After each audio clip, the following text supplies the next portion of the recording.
رمضان كريم على كل الأحباب والأصدقاء. مرحبا بكم من جديد في قناة ربة بيت جزائرية مع وصفة جديدة. اليوم حضرنا السردين بطريقة جميلة جدا، راح يجي بنين بزاف.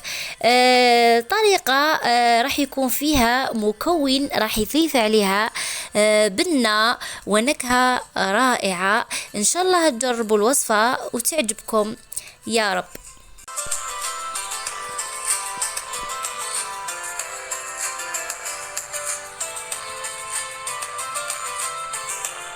اولا بدأنا بتنقية السمك، نزعت الحراشف ونزعت الاحشاء ونحيت رأس السمكة.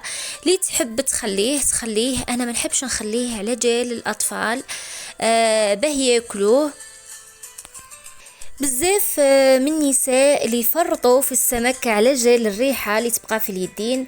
الريحة عادي نقدروا نحوها، سواء تغسلوا يديكم بالدونتيفريز كي تكملوا راح ينتقضوا الريحة نهائيا تاع السمك، او تلاوة تاع القهوة تغسلوا بها. بعد ما نحي الأحشاء والرأس نحاول نضغط بالإصبع تاعي، نضغط على السمك وسنسور الظهر ونحيه، راح يتنحى بكل سهولة.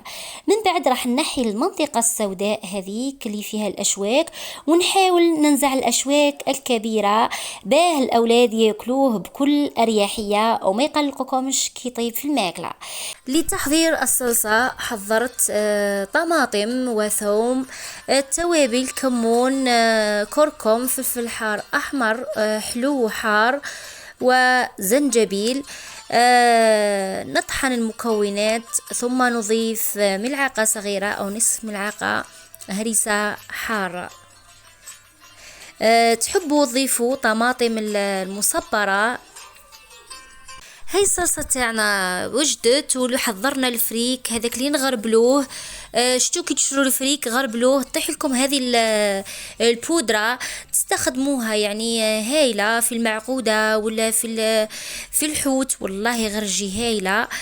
مين في الكفتة تاع السردين تجي تهبل، تعطي بنة وذوق خاص. هنا ضفت شوية زيت نباتي للصلصة. من بعد نحشي السمكات، حضرت البطاطا دوائر، من بعد رايحة نقليها.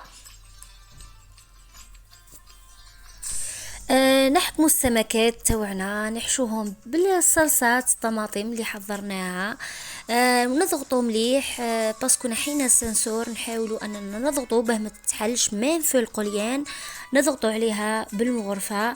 نحطوها في الفريك. من بعد رايحين نستفوها في البلا باه نحطوها في الفور.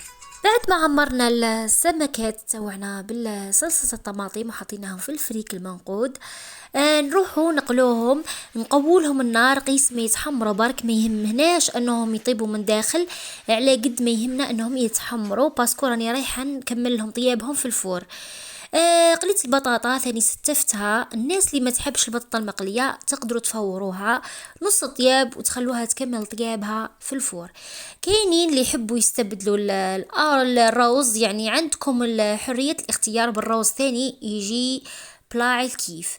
هنا بعد ما استفت البطاطا وحطيت شويه صوص طماط وحطيت البصل والفلفل، ستفت السمكات وحطيت فوقهم كذلك شوية صلصة وبصل وفلفل، ورايحة نغلفهم بالبابي ألمنيوم ونحطهم على الفور. كنت مشعلته من قبل من الفوق ومن تحت على نار قاوية، قيس برك ما يطلق البنة تاعو ويتحمر ويزيد ينشف غير شوية برك، باسكو درت له الألمنيوم مش راح ينشف بزاف، وعلى بالكم حاجة الفور تجي بنينة بالبزاف.